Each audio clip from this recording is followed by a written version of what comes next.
Assalamualaikum warahmatullahi wabarakatuh. Kawan, inilah Hakim Tunggal Pengadilan Negeri Bandung Eman Sulaiman mengabulkan gugatan pra-peradilan Peggy Setiawan pada Senin 8 Juli 2024. Putusan tersebut membuat status tersangka yang ditetapkan penyidik kepolisian daerah Jawa Barat terhadap Peggy tidak sah. Peggy kemudian akhirnya dibebaskan setelah 3 bulan mendekam di tahanan. Kemudian rencana Presiden Joko Widodo mulai berkantor di Ibu Kota Negara atau IKN Nusantara pada bulan Juli batal terlaksana. Batalnya Jokowi berkantor di IKN Nusantara lantaran fasilitas dasar belum siap. Menurut sang presiden, jika fasilitas dasar seperti listrik dan air bersih sudah memadai, barulah dirinya bakal berkantor di IKN Nusantara. Lucunya, Jokowi malah mempertanyakan kesiapan fasilitas di ibu kota baru tersebut. Selanjutnya, Presiden Jokowi juga telah resmi menandatangani Kepres nomor 73P tertanggal 9 Juli 2024 tentang pemberhentian dengan tidak hormat Hasyim Asyari sebagai Ketua Komisi Pemilihan Umum atau KPU RI. Penerbitan Kepres itu menindaklanjuti putusan Dewan Kehormatan Penyelenggara Pemilu atau DKPP RI dan sesuai dengan Undang-Undang Nomor 7 Tahun 2017 tentang Pemilihan Umum. Semua informasi itu akan kami rangkum dalam Inilah Berita bersama saya, Restu Wulandari. Inilah berita selengkapnya.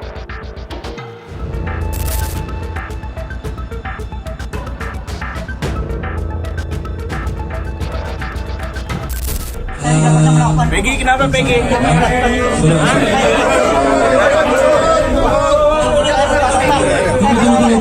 Agar tertib,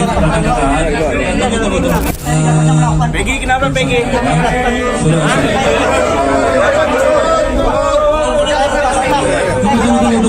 agar tertib, tunggu sabar. Kenapa ganti identitas? Ya. Kenapa ganti lobby isinya? Ada saya itu. Silakan. Jadi nanti Nama gaul saya tidak pernah melakukan pembunuhan itu. Ini difitnah. Saya rela mati. Saya rela mati. Tidak. Sama sekali tidak. Tidak. Memerintahkan kepada termohon untuk melepaskan pemohon dari tahanan.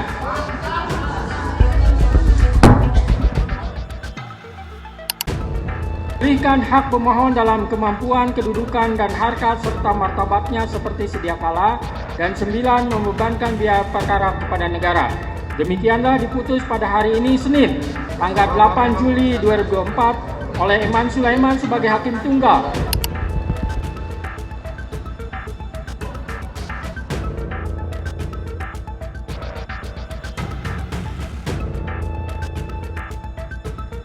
Ini langsung jemput Peggy, langsung dibawa pulang. Kasihan Peggy di sana, sudah terlalu menderita, tidak pernah melakukan kesalahan. Anak saya telah di penjara. Bersyukur ya Bu. Iya, bersyukur sekali. Udah ya teman-teman ya. Hakim Tunggal Pengadilan Negeri Bandung Eman Sulaiman mengabulkan gugatan pra-peradilan Peggy Setiawan. Hal tersebut dibacakan dalam amar putusan pra-peradilan yang dilayangkan pemohon terkait kasus pembunuhan Eki dan Vina di Cirebon. Putusan tersebut membuat status tersangka yang ditetapkan penyidik Polda Jawa Barat terhadap Peggy Setiawan tidak sah. Mengadili 1 mengabulkan permohonan pra-peradilan pemohon untuk seluruhnya, ujar Hakim Eman di Pengadilan Negeri Bandung pada Senin 8 Juli 2024. Lebih lanjut, Eman mengatakan penetapan status tersangka Peggy Setiawan sebagaimana dilakukan Polda Jawa Barat dengan pasal 80 ayat 1 Jungto 81 ayat 1 Undang-Undang Nomor 35 Tahun 2014 tentang perubahan Undang-Undang Nomor 23 Tahun 2002 tentang perlindungan anak dan atau pasal 340 Jungto pasal 338 Jungto pasal 55 KUHP tidak sah. Tidak sah dan tidak berdasarkan atas hukum, katanya. Dan selang beberapa jam setelah keputusan Hakim Pengadilan Negeri Bandung, Peggy Setiawan akhirnya dibebaskan. Dia tampak keluar dari gedung Direktorat Tahanan dan Barang Bukti atau Ditahti Polda Jawa Barat pada pukul 21.39 waktu Indonesia Barat bersama keluarga dan para kuasa hukumnya.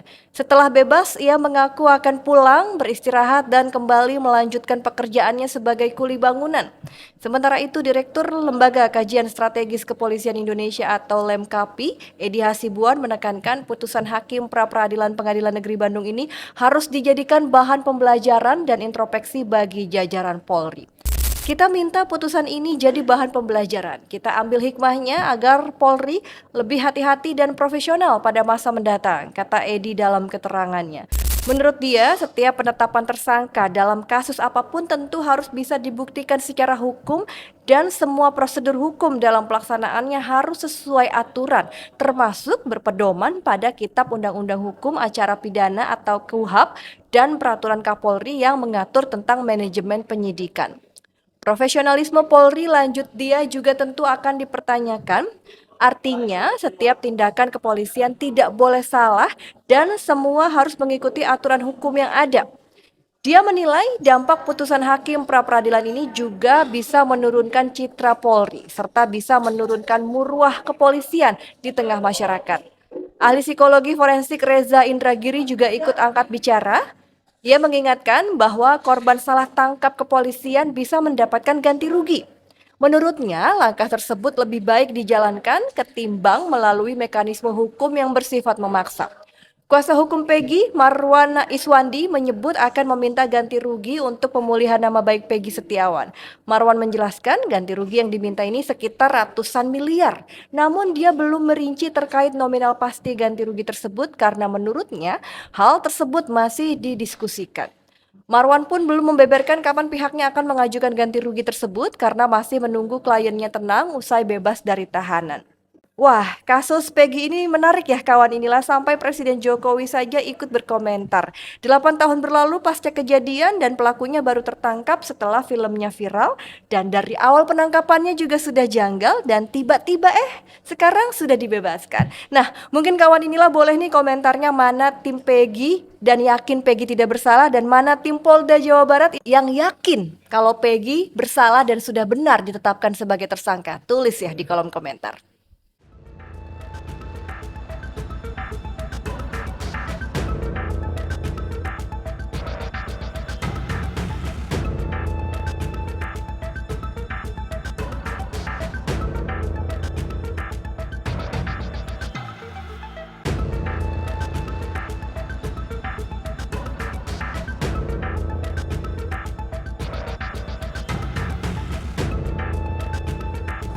Airnya udah siap belum? Listriknya udah siap belum? Tempatnya udah siap belum? Kalau siap, kita tidak ingin memaksakan sesuatu yang memang belum, jangan dipaksakan. Semuanya dilihat, progres lapangannya dilihat.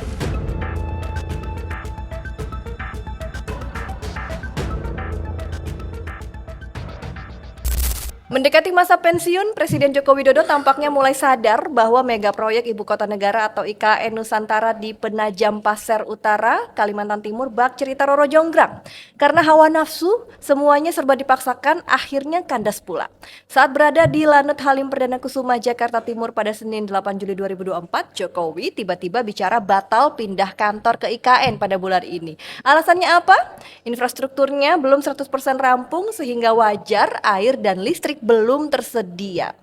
Airnya sudah siap belum? Listriknya sudah siap belum? Tempatnya sudah siap belum? Kalau siap pindah, kata Jokowi.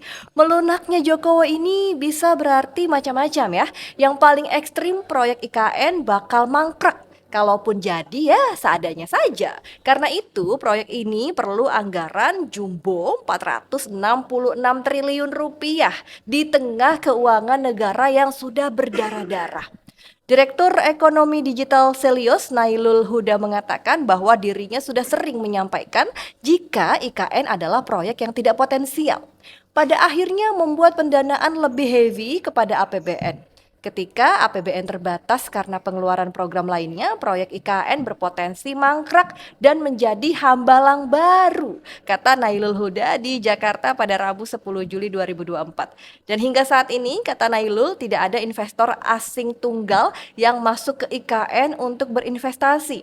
Yang ada hanya BUMN yang diminta pemerintah untuk membangun gedung-gedung di IKN tanpa melihat prospek bisnis di masa depan. Sementara itu, Ketua DPP PDI Perjuangan Jarod Saiful Hidayat menyebut ambisi Presiden Jokowi untuk membangun IKN terlalu dipaksakan. Akibatnya, sampai sekarang kebutuhan dasar seperti air, listrik, dan lainnya belum dapat diakses dengan baik. Artinya apa? Inilah salah satu konsekuensi dari kebijakan yang tergesa-gesa. Tergesa-gesa terutama di dalam implementasinya, di dalam eksekusinya, ujar Jarod. Dan kalau emang dibilang tergesa-gesa ya memang terlihatnya seperti itu ya kawan inilah. Bahkan disebut-sebut kan pernah kemarin disampaikan bahwa peringatan HUT RI Agustus mendatang ini akan diadakan di IKN. Tapi kalau situasinya seperti ini ya kita tidak tahu. Dan kalau sampai mangkrak ya, ini siapa nanti yang harus diadili?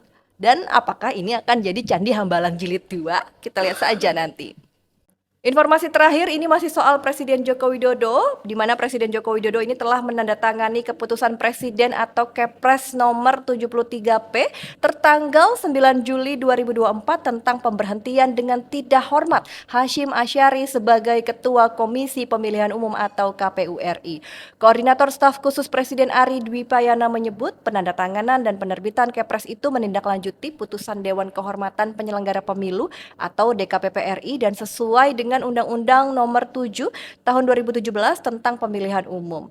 Dan sebelumnya pada 3 Juli 2024, DKPP RI dalam putusannya juga memberikan sanksi pemberhentian tetap Hasyim Asyari dari posisi ketua merangkap anggota KPU RI karena kasus dugaan asusila. Melalui putusannya, DKPP RI meminta Presiden untuk mengganti Hasyim dalam kurun waktu 7 hari sejak putusan dibacakan. Publik bersyukur dan seakan sepakat dengan DKPP yang memecat Hasyim Asyari dari KPU. Semua menganggukkan kepala tanda setuju atas putusan itu. Ada juga yang mensyukuri sikap tegas dan berani yang kali ini ditunjukkan DKPP hingga memberhentikan Hasyim dari jajaran penyelenggara pemilu. Sikap setuju itu makin bulat setelah melihat kerapnya beda sikap dan omongan Hasyim, di mana ucapan dan perilakunya berada di dua kutub magnet yang tidak mungkin bertemu. Salah satunya saat dia menjadi khotib salat Idul Adha 1445 di Semarang beberapa waktu lalu. Di hadapan Presiden Jokowi, Hasyim mengungkapkan Idul Adha adalah momentum pengingat untuk menyembelih sifat kebinatangan. Padahal di saat yang sama proses pengusutan dugaan asusila Hasyim, salah satu sifat yang dikritiknya sendiri sedang berjalan di DKPP. Status sosial dan latar belakang pendidikan juga tidak mencerminkan perilakunya. Hasyim secara pendidikan mengantongi gelar doktoral, berlatar belakang aktivis ormas keagamaan, kaya akan aktivitas di kepemiluan, bahkan menjadi dosen di salah satu perguruan tinggi negeri di kota Semarang, Jawa Tengah. Semua itu seakan tidak mampu mencegah sikap dan perilaku mesumnya. Hasyim sebenarnya sudah bolak-balik disidang oleh DKPP, salah satunya bahkan juga terkait dengan laporan pelecehan seksual. Hanya Hasyim berulang kali lolos dari sanksi pemberhentian dan cuma mengantongi beberapa kali sanksi peringatan keras terakhir. Tragisnya, perilaku yang merendahkan perempuan di lingkungan penyelenggara pemilu tidak hanya dimonopoli Hasyim. Sepanjang 2017 hingga 2023, DKPP telah menangani 25 laporan kasus kekerasan seksual. Terlapornya terdiri atas anggota Bawaslu di daerah, anggota KPU di daerah, serta sekretariat Bawaslu di kabupaten. Pada periode itu, DKPP mengeluarkan putusan pemberhentian tetap terhadap 21 terlapor dan 4 mendapatkan peringatan keras. Adapun sepanjang kepemimpinan KPU pada periode 2022 hingga 2027, DKPP menerima 4 laporan kasus asusila dengan terlapor Ketua KPU, anggota KPU, dan 2 staf KPU. Dari 4 laporan, DKPP mengeluarkan 3 pemberhentian dan 1 peringatan terakhir. Salah satunya ialah Hasyim. Dari pola tersebut tampak pola relasi kuasa dalam tindakan pelecehan. Di satu sisi ada pihak yang merasa berkuasa dan di pihak lain ada yang berposisi sebagai bawahan. Hasyim dan pelaku lain merasa sebagai pemilik kuasa dan superioritas. Karena itu mereka dengan mudah melakukan tindakan asusila dengan melibatkan urusan pekerjaan atau profesionalitas pekerjaan. Dalam pola relasi kuasa tersebut, bawahan dibuat merasa karir mereka terancam bila tidak mau memenuhi hasrat, rayuan, atau godaan para atasan. Sebaliknya, karir mereka dijanjikan aman bila mengikuti kemauan atasan. Maka tidak mengherankan bila banyak kasus kekerasan dan pelecehan seksual yang tidak terungkap. Apalagi bila jarak kuasa antara pelaku dan korban amat tebal. Seorang yang merasa memiliki posisi terlalu jauh di bawah ketimbang pelaku cenderung semakin takut dan ragu untuk mengungkapkan kasusnya. Karena itu, pengungkapan kasus-kasus pelecehan dan kekerasan seksual seperti dalam kasus Hashim diyakini hanyalah setitik dari puncak gunung es. Tidak banyak yang berani muncul ke permukaan, masih banyak kasus yang tersimpan. Pola dan perilaku kekerasan seksual sejatinya bukan barang baru. Banyak kasus kekerasan dan pelecehan perempuan dilakukan dengan pendekatan relasi kuasa. Baik kasus di kalangan pekerja informal, lingkungan keluarga, buruh, maupun kalangan profesional. Hubungan kuasa juga tidak mesti berlangsung dikala pelaku dan korban berada di lingkungan kerja yang sama. Sebab kuasa akan hadir di saat ada relasi. Namun, arogansi dan dominasi kekuasaan itu akan terpatahkan ketika korban berani angkat suara saat korban menolak untuk bertekuk lutut di bawah pelaku. Karena sejatinya relasi kuasa itu hanyalah fata morgana. Arogansi dan dominasi pelaku juga tidak nyata. Kekuasaan pelaku sebenarnya masih jauh di bawah kekuasaan hukum. Maka, siapapun yang merasa menjadi korban tak perlu takut bersuara. Korban, jangan ragu membuka perilaku bejat yang berlangsung. Yakinlah Anda tidak sendirian. Dan tentunya saya sebagai wanita juga ingin memberi pesan juga kepada sesama wanita untuk pintar-pintar menjaga diri dan harga diri. Jangan mudah terkena tipu daya muslihat para lelaki hidung belang. Jangan kasih ampun nih mereka yang berperilaku bejat atau melakukan pelecehan terhadap kita para wanita. Dan buat bos-bos atau yang memiliki kuasa yang genit-genit itu berkaca deh dari kasus Hashim Asyari. Sekarang tuh wanita udah banyak yang sudah berani speak up ya, inget tuh. Demikian inilah berita kali ini, jangan lewatkan inilah berita berikutnya. Jangan lupa juga untuk like, komen, dan juga subscribe ya kawan ya. Anda pun juga bisa ikuti update berita harian seputar politik, nasional, olahraga, sains dan teknologi, hingga informasi hiburan dan gaya hidup hanya di inilah.com. Saya Restulandari, sampai jumpa dan wassalamualaikum warahmatullahi wabarakatuh.